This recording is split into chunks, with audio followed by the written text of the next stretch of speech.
Black Lives Matter. Well, of course they do. But stick around, because there's some more information that I really want to share with you on this subject.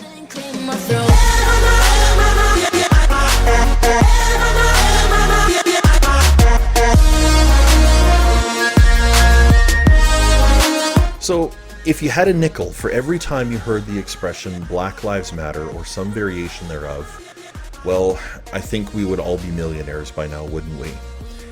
And it's kind of a sad thing that such a movement has to exist, not because it's a bad idea, but because of the fact that, at the very least in the United States, and in other parts of the world, Canada as well, black people have been treated as if their lives are disposable and don't matter.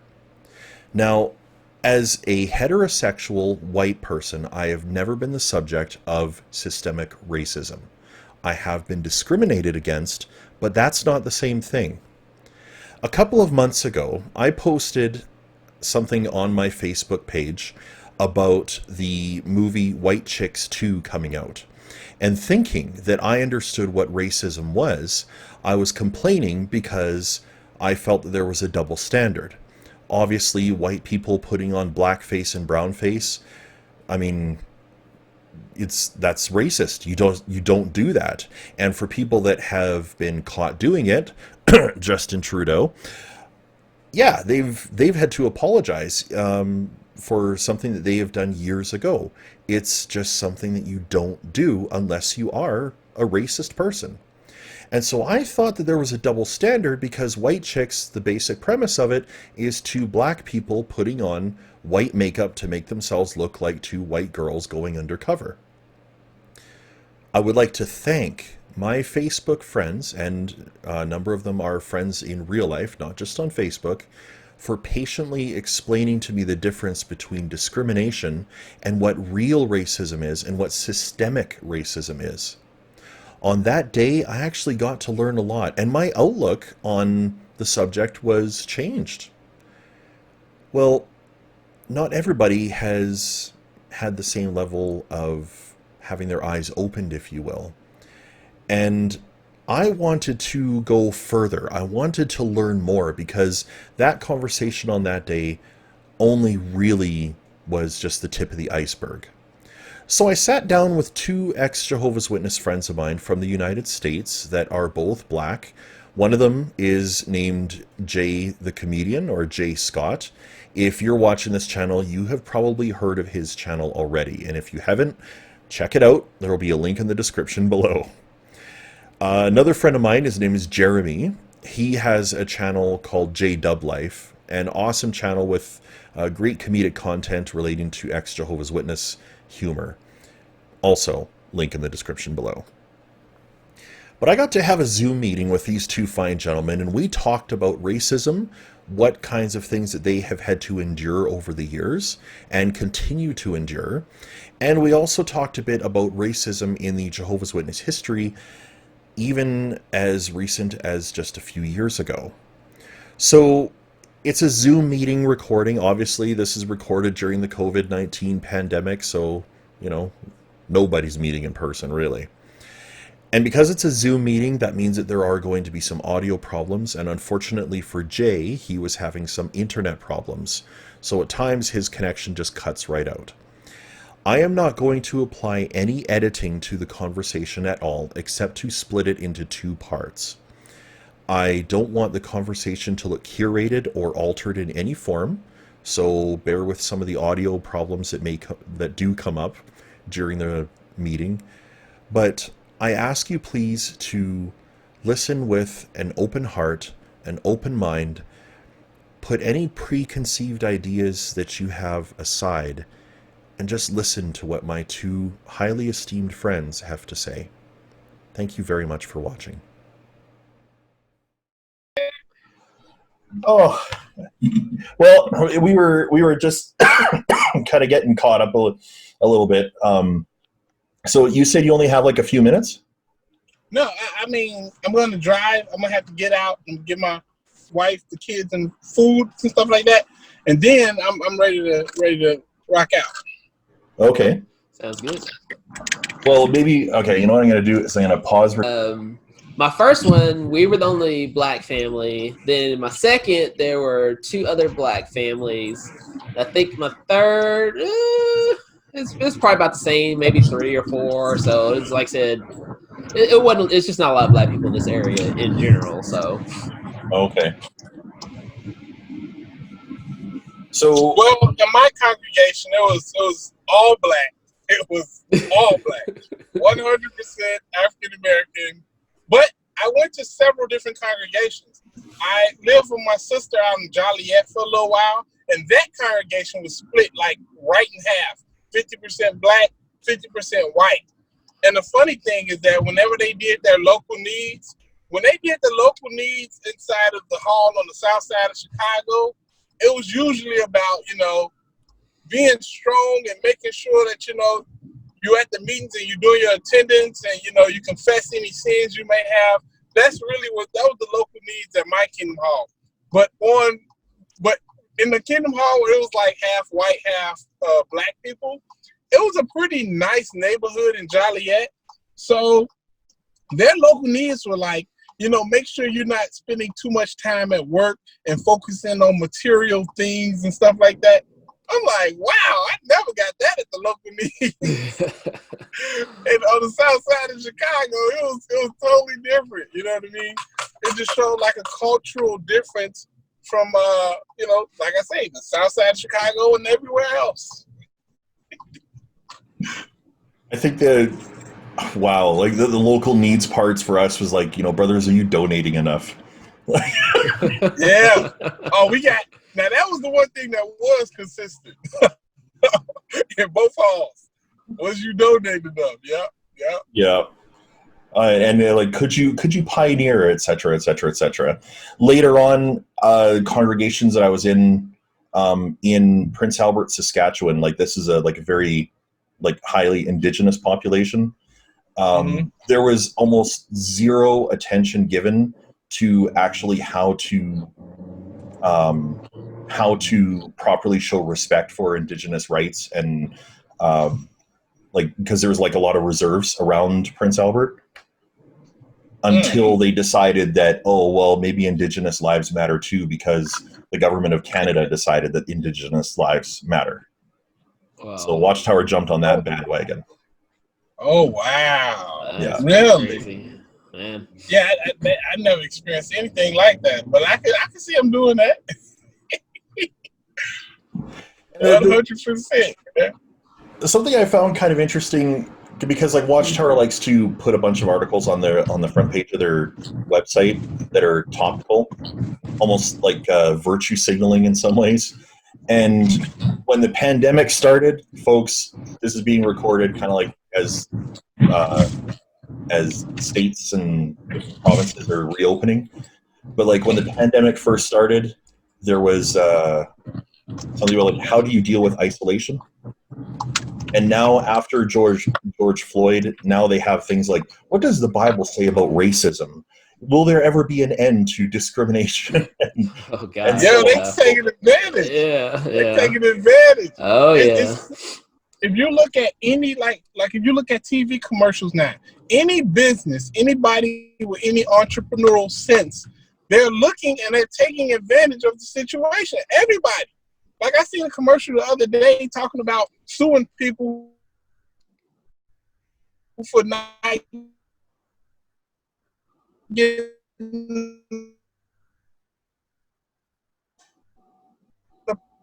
why no different. They definitely gonna use their time and ability to make sure that they get on top of this. Oh, we're losing Jay a little bit. Yeah, we're losing you a little bit. COVID crisis, just like any other business. That's what people. Hello, y'all. Uh-oh. I think we're losing you just a little bit there. It's kind of cutting in and out. It's the government. They're shutting them down. Oh, nah. The governing body done hacked into the stream, brother. Is that Comcast service that's so well known in the States? It could be. It could be another Doze attack or whatever. We had a Doze attack the other day. That's where they send like too much information into one area, and the area has to shut down. We had one of those the other day. Oh, okay. But yeah, man. They operate like a business. They've been operating like a business, and I'm not surprised at all. So I guess my first question for both of you fine gentlemen is, like, as you're seeing all of these big businesses kind of get on board with the Black Lives Matter movement, or like up on their banners, even things like the NFL suddenly backtracking on their initial stance like back in the day.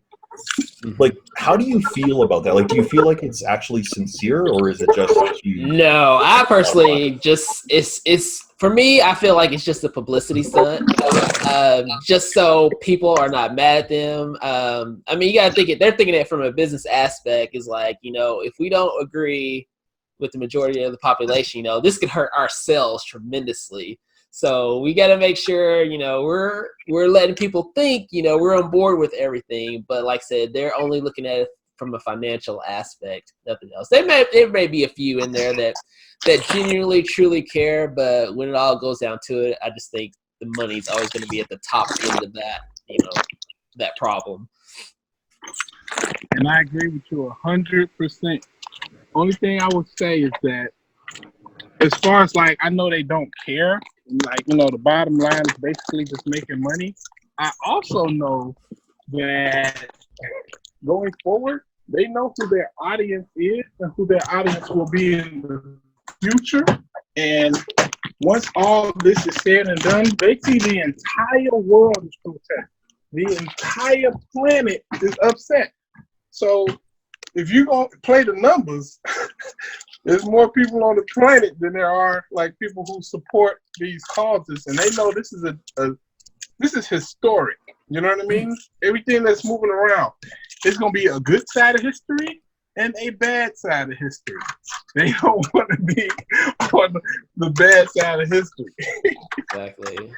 Makes sense. Yeah. That's what I think. Well, I agree with you 100%. It makes me think of Starbucks. It seemed like it wasn't within a day where they changed their stance, about Black Lives Matters. At first they were like, well, we're not going to allow our customers to wear anything that, says Black Lives Matter or anything. And I think once they actually got on the web, they changed their decision very quickly about that. Oh, did they? Oh, yeah. They knew that was going to hurt their sales. So they're like, okay, never mind what we just said. We're for, we encourage our employees to come in, help support Black Lives Matter. So like I said, they're just looking at it as a business aspect, because a lot of people said, well, I'm not going there anymore. And, once that gets out, people kind of follow the train, and, so it's pretty interesting how quick they changed their mind, though. Interesting. I hadn't heard that they walked that back. Oh, yeah. Oh yeah, people get to walking stuff back real quick when the dollar signs start dropping. And you got to understand, right now we are in a global pandemic, and the economy for almost everybody is in the trenches. You understand? Like, everybody's economy is doing bad. So all these businesses, when they come back, the last thing they want to do is have to bring their business back and up to speed amidst. Oh, Jay has been paused. Got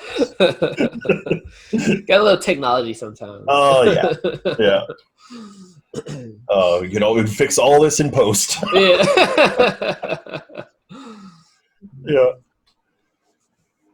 Hopefully he comes back. Yeah.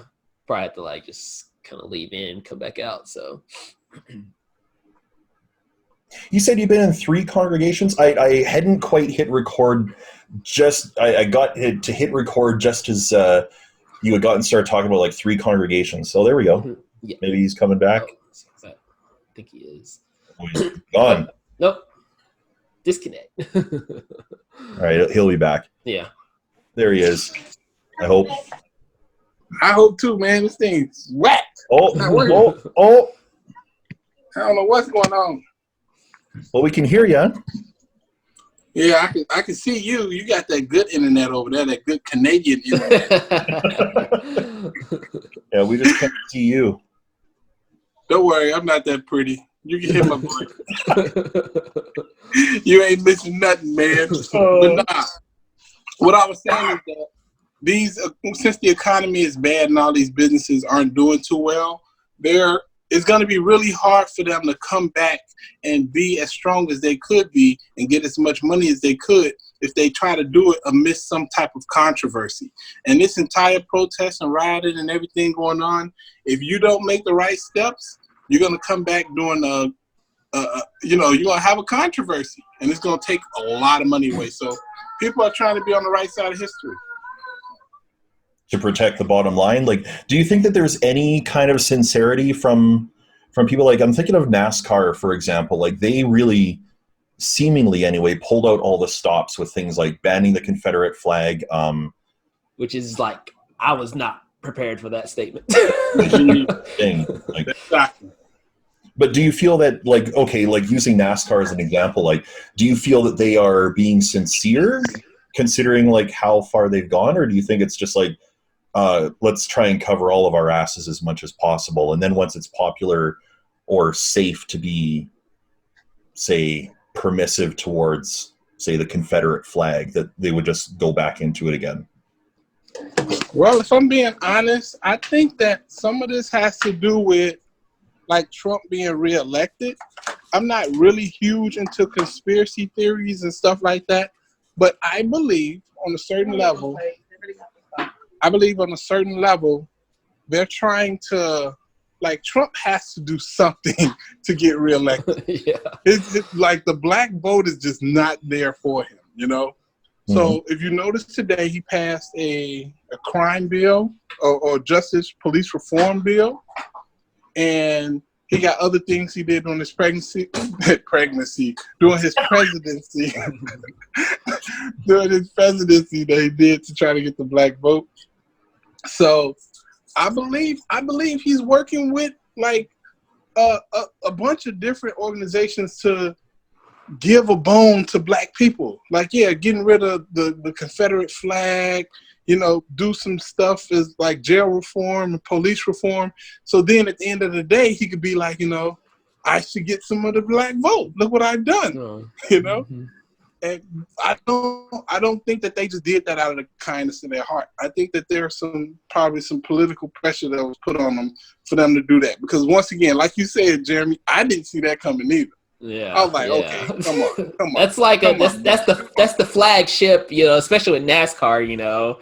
I'm sure they're selling that flag. You know, if you're going to NASCAR, they're going to be selling that flag. You know, hold this flag. You know, it's celebrating. So for them to do that, I mean, yeah, it is a very big statement. I know a lot of people are very upset about that. I mean, like I said, it's NASCAR. It's down south. You know, it's still a lot of, you know, racism down this way. You know, you really got to deal with. And I'm sure, like, if you go to a NASCAR race, there's probably not going to be many black people. There might be, like, you might get your, you know, one or two black people at a NASCAR, but traditionally, you're not going to find, you know, black people at a NASCAR race, right? Because, you know, some are just going to feel uncomfortable, especially got Confederate flags, you know, all over the place and everything. So, yeah, that's why I'm like, why would you do that? We're not even your target audience. Yeah, it's I like I said, I'm not sure what their true motive is behind that. I mean, I guess it's cool because they know them. I mean, by them doing that, I'm sure they're sitting at a board meeting, like, listen, guys, we're gonna ban the Confederate flag, and I'm sure everybody around that table is like, are you serious? Like, what are you talking about? We're gonna lose like 90% of our customer base. He's like, that's a fact. Yeah, he's like, just trust me on this. We've got to do this. And like I said, but just think about it. I don't know when it was, but it wasn't too long ago. Donald Trump, for whatever reason, went to a NASCAR something. It might have been a Daytona 500. I don't know what it was, but he was there and he took the the beast, the president's vehicle or whatever. Oh, and he drove it around the track, And I just found it weird that he was there. Like, why are you at NASCAR? Like, I mean, okay, I guess it kind of makes sense that you'll be there. But then for them to just pull this out the blue, I think he had a meeting that day. yeah, like, look, y'all. Possibility. I need to get reelected in 2020. And I need everybody that support me to do a little something. Give a little bit. Okay? No. So, I mean, I don't know. It's not outside the realm of possibility that this is a ploy to boost up the Trump base. Yeah, I can see that. And like I say, if he does get it again, I could definitely see him coming back. He's like, I got rid of the flag in NASCAR. That was me. I was helping y'all, Facts. Like, look, I'm trying to unify everybody. I'm trying to bring everybody together. Look what I've done, Yeah. Because it nothing else makes sense to me. We are not the target demographic. I've never, like, every time I turn on ESPN and they racing cars, I be like, okay, time to turn from ESPN. Like, I don't care about racing. I only care when they crash the cars. Then I'd be like, oh, wow, look, another accident. Great. Yeah. That's the only time I watch. Yeah. So it makes no sense for them to take such a huge risk right now. You can't even have 100% capacity audience right now because of the COVID social distancing. So you can't even make as much money as you could, and you do this? Nah, it got to be something else to that, man. Yeah. But it surprised me too that there were some drivers that actually they got rid of certain sponsors that had to kind of had like a racist past and stuff. I'm not sure they might genuinely feel like I can't support these people anymore. I think people are kind of looking with all the documentaries coming out. People kind of looking at the history of what some have done is it's making them feel bad, and they're like, okay, we got to do change. I mean, I think there's gonna be people regardless of what corporation they're in or vice versa. Some generally do feel the need for change needs to happen. Do you feel like these documentaries are actually helping to educate, like, white people, such as myself, or do they just barely scratch the surface? And the reason I ask that is, like, just today, on the day that we're recording this, I watched the Netflix documentary 13th and got to learn a bit about, like, the prison population in the States and how that came to be. There have been a few other things that I've watched. I got to see one about, like, the history of Black people in, like, the early 20th century who left, like, say, Oklahoma and came up here to Canada and settled in Alberta, which in itself was also, like, an amazing story. Like, do you feel that stories like this help, or do you feel like it's just kind of like, well, that's a cash grab? If you really want to know, like, you should turn to your local Black community and talk to them directly. Like, I think it helps, but I think it goes to the effect of that person's heart condition. Like, if they genuinely truly want to know, what happened back then, what's happening now, they're gonna look at those documentaries. So I noticed on my Facebook that Netflix was talking about, we support Black Lives Matters and what videos we're going to be showcasing. I decided to go into the comments section, and it got very racist in the comment section. I mean, there was a lot of upset people, like, I'm canceling my Netflix. I don't want to have to see this, garbage and stuff like that. But then, you got the other half too. It's like, they're like, wow, I didn't know, Black people had it this hard, So I think it's just kind of a mixture, it's just people, you got to teach racism to your kids. I mean, they're not going to know it unless they see it, their parents talk about it, things like that. So in order for it to, truly be, done with, parents got to stop teaching their kids this, they got to talk about equal rights for everybody. But that's kind of my take on it. So. Mm-hmm. Well, the documentaries that are on, like, Netflix and stuff like that, even though, like, to be honest, the 13th documentary it was out a while ago, and I saw it a long time ago, well before any of this stuff happened, and it was so informative. You know, it really like shows you exactly the problem in America. Like the entire. Do you know what the 13th Amendment is? As a Canadian, no, I'm sorry. Okay. Well, basically, the 13th Amendment in America it's the amendment that abolished slavery. So it made slavery illegal in America, except if you're in jail. So if you're in jail, you're still considered and can be used as a slave. And they do it right now, 2020. Wow. And the jail system is predominantly black. Even though we're the minority inside of the, well, it's not majority black. It's way more black people than it should be in jail. You understand me? Like, just simply out of the vast number of how much we're outnumbered in America, there's more white people, but it's disproportionately black people in jail. Now, in jail, they use those people like slaves. Free labor.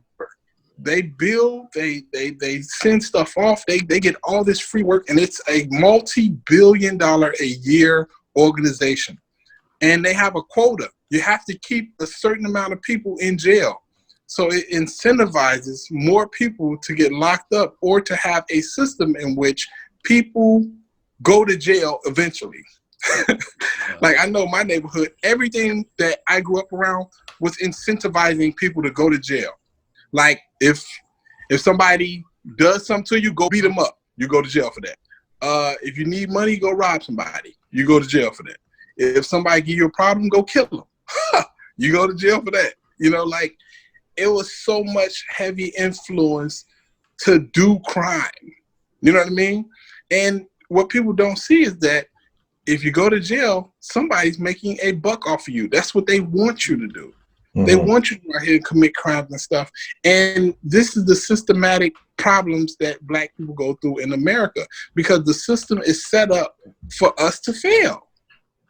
And we have no way and no means to really defend ourselves. That's why the police kill us, because it's not like we got a lawyer in our family, or we got like somebody who's a politician in our family. The chances is very, very rare that we have somebody who could do harm to a police officer anywhere in our immediate circle. So they have, shoot him, kill him, break his neck, throw him on the ground, beat him up, whatever you can do, because simply put, what are you going to do to fight back? Yeah. The only thing he going to do is give himself more jail time, which meets our quota and gives us more money anyway. So it's just a systematic problem.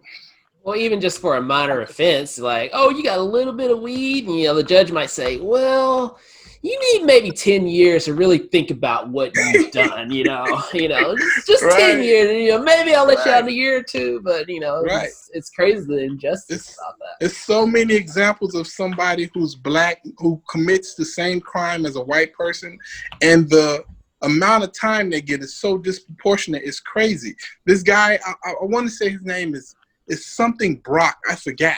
But he raped a girl behind a dumpster. Raped a girl. Got caught doing it. Yes, that guy.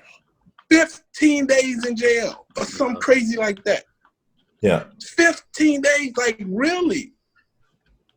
There was a woman in Florida who let off some warning shots. Didn't shoot nobody, aimed at the sky. And they gave her 5 years in prison. Which is, like, ridiculous, considering that Florida has the stand your ground. Stand your ground law. Yeah. But so she stood her ground and for non-black. Wow. Exactly. Now she's standing in ground of the prison. It's garbage. It's garbage. Yeah. The whole system, the whole setup is garbage. And I think it's mostly due to black and brown people in America not having access to wealth. We can get out of this hole because we can't afford to. We can't afford to send our kids to school. We can't afford to do certain things. And if you can't afford to do that, you're going to keep getting picked on by everybody. Because as long as you can't defend yourself financially, and in America, that's where your freedom lies. It lies in how much you and your people are worth. Yep. If you're not worth a lot of money, and you can't defend yourself in the courtroom, or you can't defend yourself financially, you're not a threat, and you will be treated as such. And from what I understand too, like, and please correct me if I'm wrong, but that's really like at the core of what Black Lives Matter, like that phrasing is trying to say. Like, you treat black people like they're disposable. You treat black people like they're nothing more than slave labor. These people matter. Like, they're not like disposable, like, you know, like this thing, like, you know, like that's really what it's trying to say, right? And yet people get so upset. Yeah. I had a conversation with one person that, like, I considered a friend for 18 years, and she got really uppity about the phrasing, and her thought was, I don't believe in Black Lives Matter because that sign doesn't say Black Lives Matter too. And I was like, really? That's your feeling on it? Like, so I asked her, like, what do you want, Save the Rainforest signs to say Save the Rainforests too, or Save the Whales should say Save the Whales too? Like, and so, like, I all lives matter. actually want to get your thoughts on this. Matter. Well, I mean, like, all lives matter should be all lives matter. Don't forget about the black ones too. Okay, like, if you want to make that, if you want to say Black Lives Matter too, then okay, say all lives matter, and don't forget about the black people. They're included in that. Mm-hmm. Like, do you want to add all that to that? Because I mean, that's apparently what you mean. Because I've been saying this for a while now. We've said and explained what Black Lives Matter means. I mean, in every way possible, you know. And people still, at this point, I think they don't want to get it, you know. Like, you know what we're trying to say. You know what we're trying to express. We're not saying, at no point has anybody ever said only Black Lives Matter. Nobody. Mm-hmm. And every time somebody yells out all lives matter, the response 99% of the time is, yeah, you're right. You're saying the same thing we're saying. Mm-hmm. We just want you to remember that we're part of that all. When you say all, it encompasses us too, because your behavior is different than the words that you're using. You're saying that all lives matter, but it's like when the police shoot somebody, you're like, well, what did he do? Did he deserve it? He could have deserved it. I'm like, come on, man. Like, the guy the other day in Atlanta, he could make possible. You could, like, he took a cop's taser, he fired the taser at him, he punched the cop, he fought a cop, he was drunk driving, all that. Oh, every possible. At no point was he a threat to that officer. I'm breaking up again? Yeah. Can you start that thought again? Okay. I think it's important. Yeah, just do that thought again, because it totally broke up, and I want to hear what you said. Well, when it came to Rashad in Atlanta, right? He made every mistake possible. He did everything wrong. He was drunk driving. He fought some cops that were trying to arrest him. He took one of their taser, tried to run off, shot the taser at one of the officers. He did all that stuff that was wrong, but did he deserve to die? No. Like, he was at no point a threat to that officer's life. Yeah. He was at no point, like, even if he shot her, he has no more shots left. So that means now he's running with an empty taser. And not only that, he doesn't even have his car. Where is he running to? He was going to get caught. There was no reason to kill him. He could not get away. And even if he did shoot a taser at you, why you couldn't shoot him in the leg? Yeah, the term warning shot doesn't apply to police. Mm-hmm. Right. Yeah, never get a warning shot, ever. No, I mean, like, he won the first, like, any shot that missed was a warning shot. But he didn't miss. You know what I'm saying? Like, he did not deserve to die. He did not have to die. That's not justice. And not only that, and I've seen this in a bunch of police videos, when a man gets shot, they do not, like, immediately start, like, chest compressions and trying to stop the bleeding. They just was standing around. Or got the gun still on their head or something, telling them don't move, you know. Yeah, putting him in handcuffs and he unconscious. Like it blows my mind that just the complete lack of respect for life. You know what I mean? Like, I understand if somebody is threatening your life, you gotta do what you gotta do. But if somebody is not a threat, I don't care how dumb they are, you don't have to kill him. He didn't have to kill that man. He could have just spent his years in jail he was about to do. Yeah. But I believe the officer wasn't alone. I think he had. There was two of them. Yeah. It was two. Yeah. So, he had backup. Yeah. I guess the other cop just watched the whole thing go down, just kind of sit by. It's like, do something, you know? It just didn't make any sense.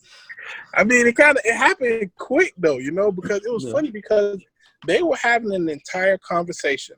And it was a cool conversation. At no point was anybody yelling or being disrespectful. They were just asking questions. And as soon as they like, well, we decided we're going to arrest you, put your hands behind your back, that's when it all went left. He tried to run. They fought him. First off, how y'all couldn't take down one drunk man? Two sober police officers couldn't take down one drunk dude. And not only couldn't y'all take him down, but he disarmed one of you, took your taser, and managed to get away from both of you and run off. Mm-hmm. Like, oh my God. It was just bad police work, bad decision making, and it cost a person their life.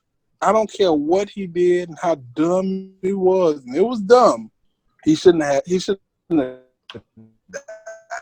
Well, it just shows how undertrained police officers really are. I mean, their training's got to get better than what they have right now. It's pretty bad. Yeah.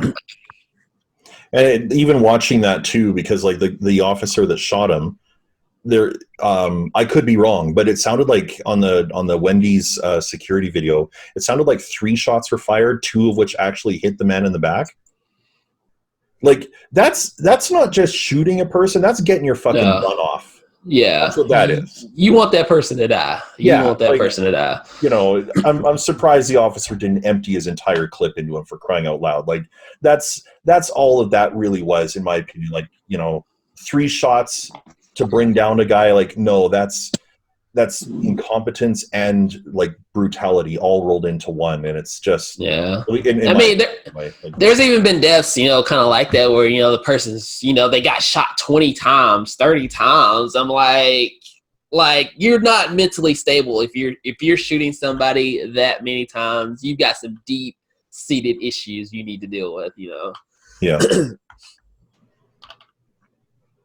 I'm wondering if Jay is still with us. It's like he froze again. I think he's on pause.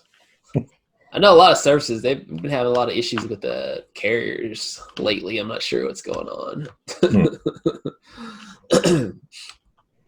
Everybody's watching Netflix. Yeah. Yep, definitely. Well, just while we're waiting, hopefully Jay's connection sorts out. There we go. Man, this connection sucks. We were just saying that you're on pause, and then it's like, oh, well, somebody just pressed the play button on Jay's connection.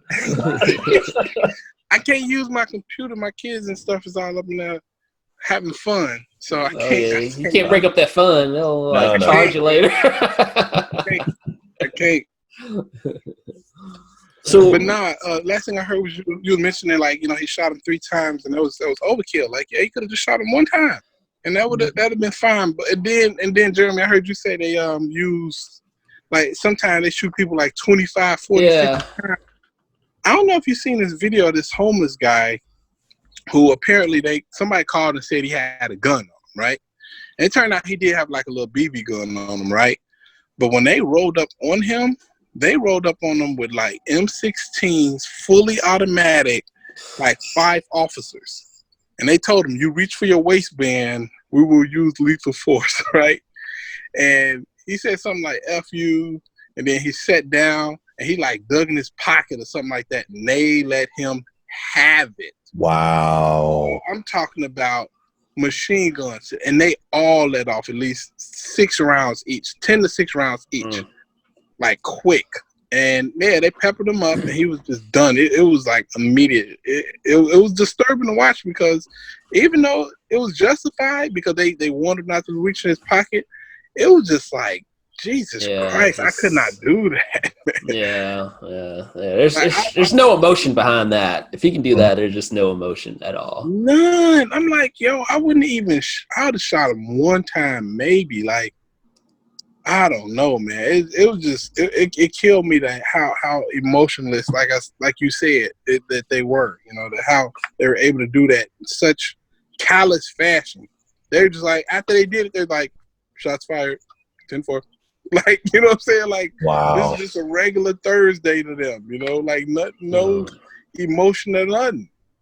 Well, it's like so I'm a hunter, so you know I deer hunt things like that, and even like said, you know, when I do take a deer's life, you know, right after, you know, it gives me emotion, you know, I do feel bad, you know, it's like, man, I'm sorry, you know, but you know, you're delicious, so I want to eat you, but still, you know, I feel bad, you know, it's like but for somebody to do that to another human being, especially when I don't know, you know you have the advantage and everything, but still you don't care. You just want to end that person's life. You know, it's crazy. It almost feels like you talk about the idea, like, you know, taking a human life or taking like a deer's life. But I mean, if you swat a mosquito on your arm that's biting you, or just has landed on you, like, get off of me and everything, you don't feel bad when you see that mosquito like in pieces, kind of thing. And I feel like what's happening is that all too often these officers, and well, not even just officers, but even like that Amy Cooper, they have the view of black people, or anyone who's not white for that matter, like indigenous people, Latino people. To them, they are like that mosquito, and it's like, I don't care what happens to you. I just only me, and only what I want. Like, and so it feels like for these officers that just open fire and never even ask questions later, it feels like that's their view, even up here and even here, of black people, and it makes me sick, to be honest. Like, that's exactly right. Like it's no value when they see a black person, you know, unless you're LeBron James or Tiger Woods, or you know what I'm saying, or somebody who immediately is recognizable and famous, or who in the entertainment industry for the most part. They don't value a black person's life. I see it all the time. Like, I've seen people like run a car through a crowd of protesters that was mostly black. You know what I'm saying? I've seen like back in the day, it was these black people that were swimming in the pool or whatever, and the owner of the hotel went and poured bleach on them. Yeah, I saw that video. You saw that, right? Yeah, I saw that video. Yeah. Like, I'm just like, yo, what? How little do you know how they said that they consider blacks 3/4 of a human being back in the day? Mm-hmm. I think in a white supremacist mind, that still reigns true. Probably even less now. You know what I mean? Yeah. Because that's what I'm seeing. I'm seeing like black people getting treated as some of the most vicious and horrible, and just like, yo, how do you even have the stomach to do something like that? Yeah. They just found 2 people hanging. Like, how do you hang somebody? You see those old school pictures where it's like 100 people hanging one person? Yeah. Yep. And they're proud of it, you know? And they proudly took a picture. Little kids was out there with them. And I'm just like, yo, it looked like, because I remember I saw a picture of somebody who killed this boar, and it was like the biggest pig on record. And they had the pig hanging up, and all the hunters was around, and they were all smiling. It felt like that.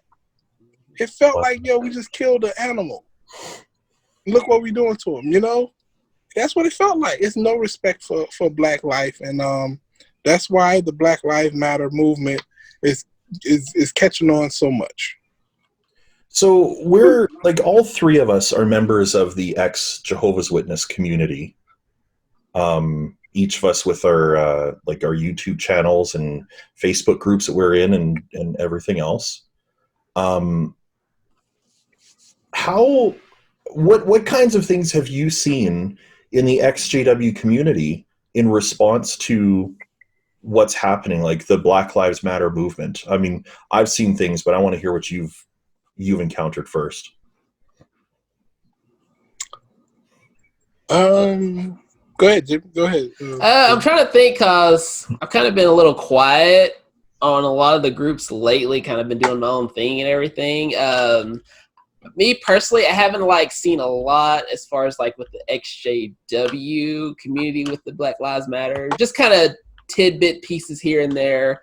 I've seen a few comments that I'm kind of you really don't care about this. So, they're trying to be graceful with their words, though, not to, really offend anybody. But like I said, me personally, I haven't seen a lot of it yet, so I don't have a lot to say on that topic right now. So,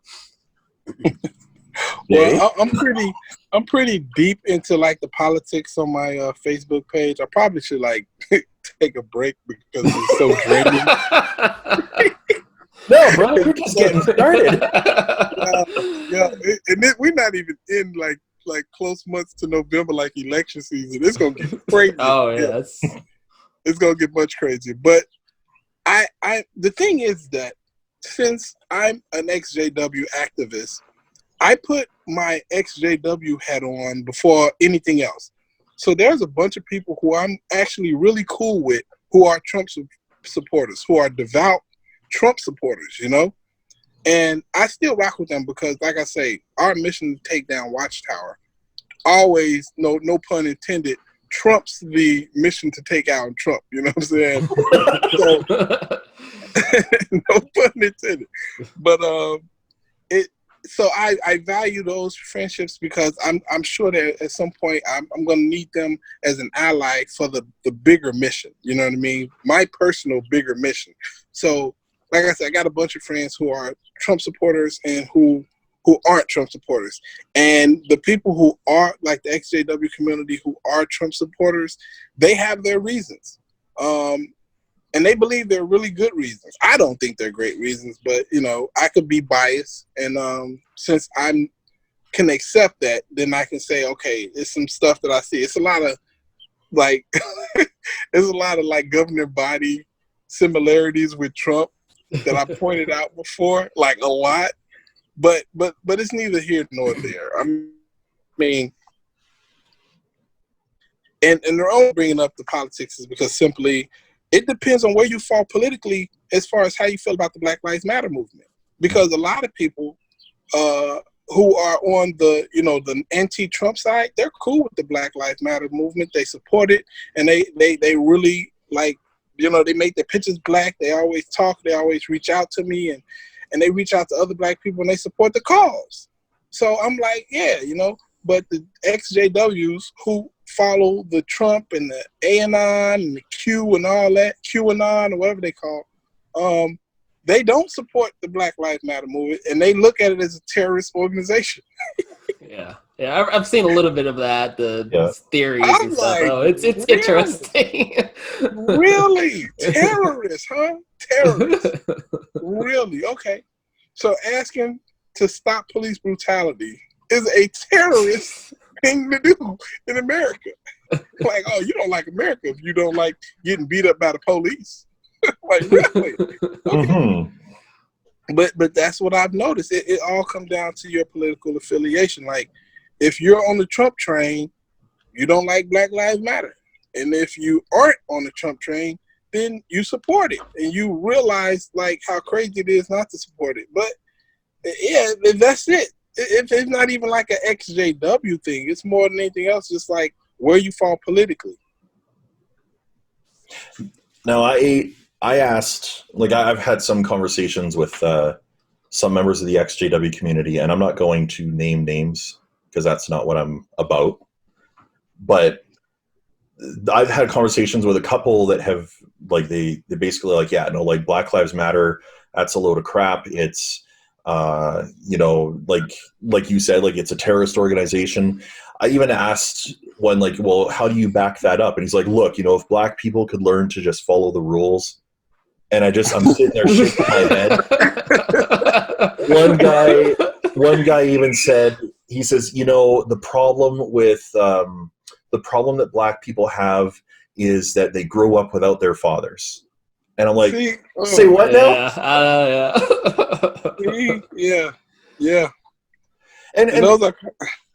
I even asked this gentleman, like, I even asked him flat out. I said, okay, look, if you watch Lloyd's video, I said, you're going to see some stories told firsthand by your fellow ex-JWs of things that they've had to deal with. And I said, you tell me how any one of those things will be solved, whether or not they grew up with their father. Jay, we did grow up with our fathers. Me, Fifth, and I think Xavier all grew up with our fathers. And Jeremy? Yeah, I did grow up with my father. Yeah, I grew up with my father. Yeah, he taught he prepped me for getting stopped by the police when I was at a very, very young age. So can you tell me, like, a little, like, I read your post on Facebook, but just for those that might not have seen it, can you tell the story? Okay, so yeah, I put a post up. You know, I was trying to stay kind of quiet about. I just want to see what people were saying. You know, I was like, you know what, I'm gonna speak out now. You know, it's my turn now. So I made a post and said, you know, when I turned 16, when I first got my license, you know, my dad, he sit me down. He prepared me. He's like, listen, you know, there's racists out there. You know, black people have a lot of issues with the police and stuff. He's like, there's gonna be times. He didn't say this might happen. He's like, this will happen. He's like, you're going to get stopped by the police. You know, he said, it may happen a lot. And he told me, you know, when it happens, what to do, you know, be polite, smile if you can, you know. He's like, just stay alive. He's like, be smart about it. He's like, stay alive. He's like, you're going to get stopped. You know, just try your best not to agitate them or anything. He's like, you know, I want you coming home tonight, you know. And literally, I had just got my license. I was pulling out of my driveway. My cousin was coming down the road, and I was like, hey, I got my license. And I was talking to him for like 30 seconds. Well, I see a cop coming over the hill. He sees us stop. He instantly turns his lights on, and he pulls us over. Literally, just got my license. You know, I just had to talk, and I already got pulled over by the cops. And he comes out. He's like, what are y'all doing here? I'm like, well, I'm talking to my cousin, you know, just got my driver's license. He's like, well, get out of the car. And I'm like, at first, you know, I was kind of unhinged. It's like, you got to be kidding with me. You know, it's like, you really stopping me right now. And I was like, I barely pull out of my driveway. And I told him, I was like, dude, I barely just got out of my driveway.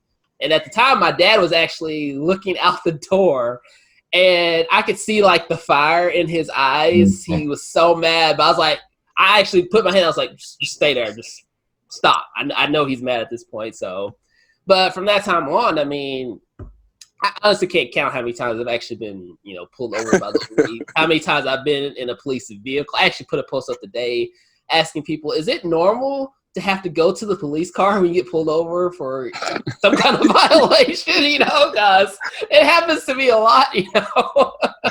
I don't know how many times, I don't know why they always like, I said about 4 or 5 times, you know, I've been in the police car. I'm like, I've only had one speeding ticket in my whole life. You know, I've probably been pulled over 40 Yo, times. me too. You know, I've only had one. And well, I had a CDL license too, so I was always like, man, I don't want to get a ticket cost it's double if you have a CDL. So I was always cautious about not speeding anyway. But for me to get pulled over as many times as I have already, only to have one ticket, but yet still I've been in the cop car so many times, it's just ridiculous. Wow. Yeah, like I got one ticket too. I feel like most of the times I got pulled over, it was not for a driving violation. Most of the time, like I can't remember. I got one speeding ticket. And even then, I'm like, you could have gave me a warning. Yeah. Like I never got one before. But yeah, I got one speeding ticket. And other times it was just like, I remember one time, before they had body cams in Chicago, boy, they was disrespectful. Like the police in Chicago, super disrespectful before they had to put them body cams on. I remember I was on the north side going to play some basketball at this gym. They had like this league that my job was letting people play in.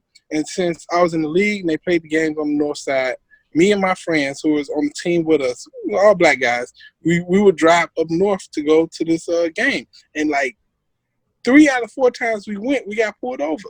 And they got out the car and they was being disrespectful to us. What y'all doing around here? Where y'all going? We gonna check the vehicle, all that, everything. And I'm just like, yo, every time we come up here, we get pulled over.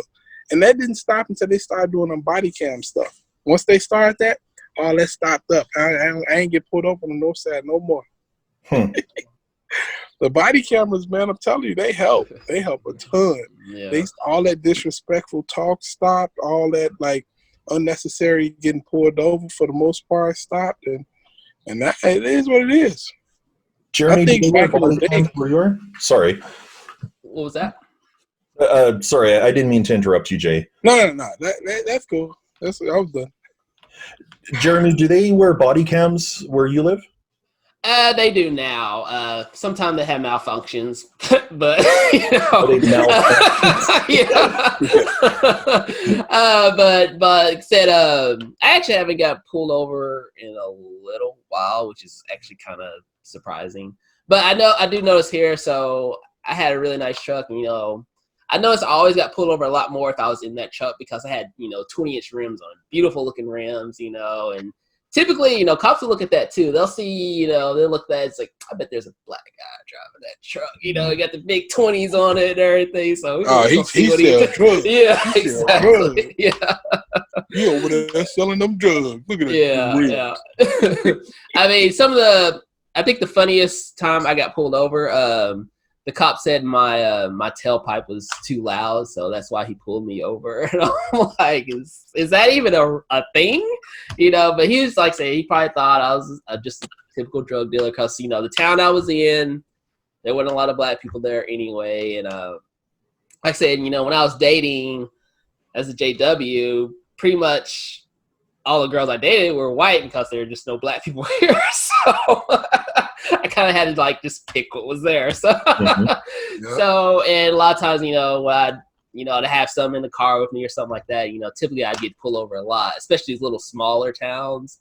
That was always a big issue. I know it terrified my dad when to go to these little towns, that has no black people in it, and there was a few times, I'd get pulled over, especially at night. I'd be a little scared because I was like, man, hopefully, I make it home because Lord knows, what's going to happen if this cop's having a bad day or something like that. So, yeah, I feel you. I got pulled over for tinted windows one time, and my windows wasn't tinted. And I got pulled over for a broken tail light one time, and my tail light was working fine. So, those are two of my funny ones, man. I was like, which tail light? He's like, the right one. And then by the end of the conversation, I was like, so you said the right tail light? He said, no, the left one. I was like, okay, officer. Let me get up out of your hair, brother. Yeah, I've actually had one officer, he pulled me over, and a month later, the same cop pulled me over, and I have to get in the car with him, and he's looking at me, he's like, you look really familiar. I was like, yeah, you pulled me over last month. For the same reason. Oh, wow. Like, oh, okay. Yeah. So walk me through it. Like when you get pulled over, out of the blue, what happens? Well, with me, so anytime I pass a cop, my eyes are glued on that rearview mirror. I am watching that cop because I'm like, 50-50, he's going to pull me over. Mm-hmm. And if I see him do that sharp turn, I get my license, get my insurance. I have it ready to go by the window. That way I ain't got to be reaching for nothing. I have everything in my hands. And if I see him turn around quickly, I pull over immediately. That's the first thing. I just thought, I was like, I'm going to see. Let's see if he passes or if he pulls me over. That's how I've always done it. So that's exactly what I do. Literally word for word, exactly what I do. So if I'm driving, and trust me, I know if a cop behind me, whether his lights is on or not, because I don't know. It's almost like a sixth sense. I'm like, wait, then somebody's close to me. One of them is close. And you can kind of tell. Like even at nighttime when you can't really see the car, the way police cars are shaped, I can just tell. I see that Ford, Ford Explorer or that old Malibu model like car that's behind me. It's a Oh, cop yeah. car. Yeah. You know, and I'm just like, okay. Like the Grand Marquis and all that. Yeah, all that. I know the make and model very Yeah. well. You know, I'm like, yep, that's a cop car. Mm-hmm. So I'll make one turn. If they turn with me, I'll make one more turn. If they turn with me again, I'm pulling over. Yep. I've pulled over several times before they even turn the lights on. Mm-hmm. Yep, that's happened to me too. Yep. I pulled over several times. I'm like, okay, yeah, they definitely follow me. I'm pulling over right now. And as soon as I pull over and park, they get behind me and turn the lights on. I'm like, yep, all right, I knew it. I knew it was coming. I already knew it. So, and then like, okay, after they pull you over, or you expect they're about to pull you over, the first thing you do is you get the wallet out of your pocket, because you do not want to have to reach for your wallet while in the midst of getting pulled over. So you want to have your wallet already on your lap, like right there. Make sure they see the wallet, and they, make sure it's not a gun, because they do that. And they're gonna ask you for your license and registration. Hello, you see y'all sit there? Yeah, Yep. we're still there. Yep. Now paired. Enjoy. Something got paired. Whatever it is, I'm now paired, and I'm ready to enjoy. But anyway, so you have your license and registration ready to go, and you got your insurance, your paperwork, you got everything right there. You try to be polite as possible, but the officers sometimes, especially like I said, before they got them body cams, they was short, they were disrespectful, they'll cut you off while you talking if you're trying to explain something, all of that. And the mission always is to just get through this and get home. That's the mission always. Now, I think a lot of times police run into those people who are just having like a bad day, or who just had a bad day at work, or just broke up with a girlfriend, or whatever. And they are just like, you know what? I'm sick of being bullied. I'm sick of being pushed around. I'm not going to let you do it today. I'm going to talk back. I'm going to ask the questions. I know I got rights, and I'm going to sit here and and that's when bad stuff happens. You catch the wrong person on the right day, and this is how a bunch of the incidents happen. But a lot of incidents also, the police, they don't de-escalate the situation. Like coming up, I don't remember police ever de-escalating any situation. They always were the aggressor. They always were the one, the procrastinators. And every time we would get into it with the police, like I remember that. I remember always having to be like, yes, sir, yes, officer, yes, sir, yes, sir. And just trying to like be respectful, because they were not being respectful, Poking that stick in your side, Poking, exactly, like messing with you, talking about you. Where y'all at? Where you going? You ain't got no money. What y'all doing? Like little disrespectful stuff to agitate you. And I'm like, yo, y'all supposed to be de-escalating the situation. You're constantly trying to just disrespect, So yeah, that's what it's like to get pulled over, man. It's scary, but once it's over, you feel a lot better. Unless you got it's like they're just pushing your buttons to see if they can get an arrest out of you.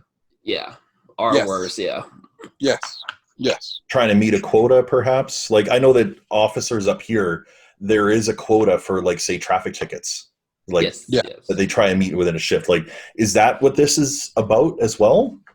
Traffic tickets, arrests, all that, like they get you got to realize police officers who do big drug busts and they get to like, they get big arrests and stuff like that. They get promotions and they get bonuses, and like they're incentivized to find criminals, which I guess in theory should be good, but it causes a person to treat everybody like they're a criminal, especially black people, So it's something that needs to be looked into, man. Police reform is definitely something that's needed.